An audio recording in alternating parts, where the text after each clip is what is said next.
అందరికీ నమస్తే అండి. టీడీపీ జనసేన మధ్య ఇప్పటివరకు సమన్వయ లోపం అయితే లేదు. కూటమికి అతిపెద్ద బలం అదే, అతిపెద్ద పాజిటివ్ అదే. పవన్ కళ్యాణ్ గారు, చంద్రబాబు గారు, లోకేష్ గారి మధ్య సమన్వయం బాగుంది. అన్ని విషయాలు కూడా కూలంకషంగా మాట్లాడుకుంటున్నారు.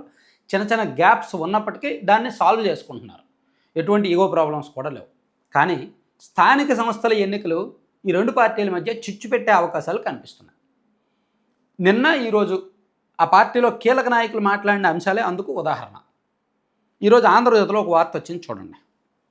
సెప్టెంబర్లో పురపోరు, తర్వాత జిల్లా మండల పరిషత్ ఎన్నికలు, చివరిగా గ్రామ పంచాయతీలకు స్థానిక సమరానికి సిద్ధమవ్వండి.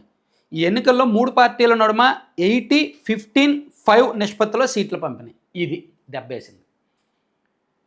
80% సీట్లేమో టీడీపీ కంట, 15% జనసేన కంట, 5% బీజేపీ కంట. అది జనసేన పార్టీకి నచ్చలేదు.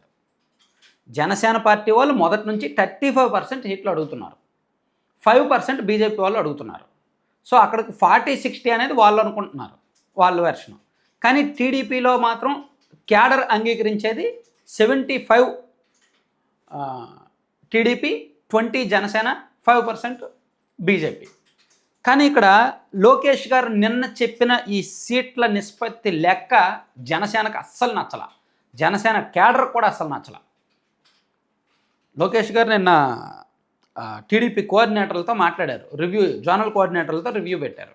రివ్యూ పెట్టే సందర్భంలో సీట్ల నిష్పత్తి స్థానిక సంస్థల్లో మనకు 80% మనమే పోటీ చేస్తాము, మనకే వస్తాయి, 15% మాత్రమే జనసేనకి ఇస్తామని చెప్పడంతో ఈరోజు నాదెళ్ల మనోహర్ గారు రెస్పాండ్ అయ్యారు.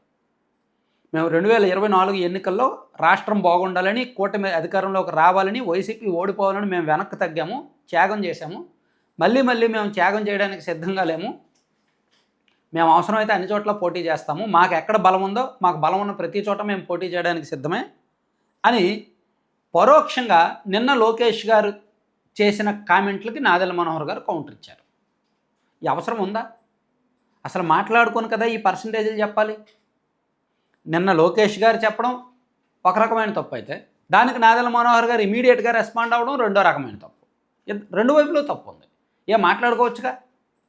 ఇదిగో లోకల్ బాడీస్ వస్తున్నాయి సెప్టెంబర్లో, రాష్ట్రం మొత్తం మీద 123 మున్సిపాలిటీలు ఉన్నాయి. సరే, ఒక 23 మున్సిపాలిటీలు ఈ లీగల్ ఇష్యూస్ ఉన్నాయి కాబట్టి 100 మున్సిపాలిటీలు, 100లో మీకెన్ని మాకెన్ని అని ముందే మాట్లాడుకోవచ్చుగా. సో కార్పొరేషన్లు ఇన్ని ఉన్నాయి, 13 ఉన్నాయి. సో ఇందులో కార్పొరేషన్లో ఎవరి బలం ఎక్కడ ఉంది, ఎవరెవరికి ఎన్ని డివిజన్లు ఇన్ని ఉన్నాయి, కార్పొరేటర్లు ఎంతమంది అవుతారు, అండ్ ఇది ఇంకా ఎంపీటీసీలు, జడ్పీటీసీలు, ఇలా మాట్లాడుకుంటే సరిపోద్ది కదా. మాట్లాడుకున్నప్పుడు ఒక అభిప్రాయం, ఒక లెక్క ప్రకారం ఇద్దరు కలిపి మాట్లాడొచ్చుగా. లేదు, ఎవరికి వాళ్ళు ముందు మాట్లాడేశారు. ఫస్ట్ లోకేష్ గారేమో క్యాడర్ మీటింగ్లో చెప్పారు, దాన్నేమో ఆంధ్రజ్యోతిలో హైలైట్ చేశారు. దాంతో జనసేన పార్టీ శ్రేణుల మనోభావాలు దెబ్బతిన్నాయి. పొద్దున్నుంచి సోషల్ మీడియాలో వాళ్ళు టీడీపీని వేసుకుంటున్నారు, జనసేన పార్టీ సోషల్ మీడియాలో. దాంతో ఇమీడియట్గా నాదెళ్ల మనోహర్ గారు రెస్పాండ్ అవ్వాల్సి వచ్చింది. వాళ్ళు చెప్పడం ఏంటి లెక్క, సో మాకు ఎక్కడ బలం ఉందో అన్ని చోట్ల మేము పోటీ చేస్తాము, 2024 కాబట్టి వెనక్కి తగ్గాము, ఇక మీద తగ్గము అని. ఇది గొడవేగా, కొత్త గొడవేగా, చాలా చిన్న ఇష్యూ. ఎప్పుడో సెప్టెంబర్లో జరుగుతాయి, కూర్చొని మాట్లాడితే అయిపోద్ది. మ్యాక్సిమం చంద్రబాబు గారు, పవన్ కళ్యాణ్ గారు, లోకేష్ గారు ముగ్గురు కూర్చోవచ్చు, లేదంటే చంద్రబాబు గారు, పవన్ కళ్యాణ్ గారు కూర్చుంటే అయిపోద్ది. ఇంకా నాదెళ్ల మనోహర్ కాబట్టి ఇలా మాట్లాడారు. అదే నాగబాబు గారు అయితే మరోలా మాట్లాడేవాడు. ఆయన మాట్లాడితే ఇంకా గొడవ పెద్దదయ్యేది. సో అందుకే ఇటువంటి చిన్న చిన్న ఇష్యూస్లో ఇప్పుడు వరకు అయితే ఈ 2 ఏళ్లలో ఎప్పుడూ కూటమి మధ్య విభేదాలు లేవు. కానీ ఈ పాయింట్ మాత్రం స్థానిక సంస్థలు మాత్రం విభేదాలు వచ్చే అవకాశం కనిపిస్తోంది. నాకు తెలిసినంత వరకు 30-70 అనేది సమన్యాయం. 30-70, 30% వీళ్ళకి, 70% వీళ్ళకి. మరి ఏం చేస్తారో చూడాలి. Thank you.